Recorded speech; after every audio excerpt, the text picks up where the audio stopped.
Now, on one final matter, this week the United Nations wrapped up its latest conference on climate change.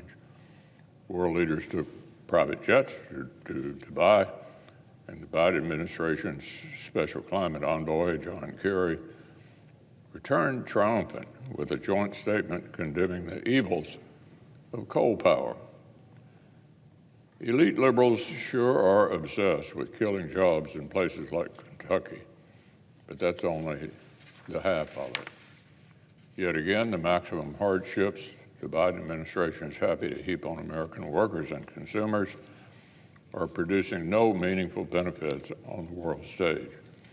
The past 3 years have been an endless parade of canceled permits and new regulations that make it harder than ever to produce affordable and reliable American energy.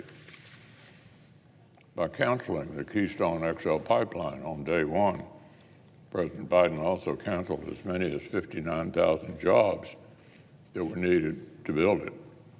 And now the president's envoy has returned with another meaningless pledge that doesn't even compel the world's biggest emitters of carbon. Just look at the numbers. U.S. emissions are projected to fall by 4% this year. Meanwhile, China's are projected to increase by twice as much. Last year, Beijing greenlit 4 times as much new coal power as they did the year before, but the Biden administration apparently wants us to believe it's America's producers and job creators and workers who aren't pulling their weight. So the UN Climate Conference is a good reminder that the elite left-wing obsession with self-inflicted climate penance is not just an American problem.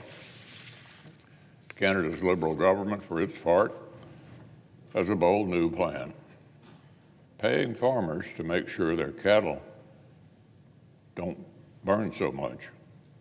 Apparently, Canada's plan is to build around a carbon credit, a nebulous commodity that supposedly negates carbon emissions from activities like flying private jets.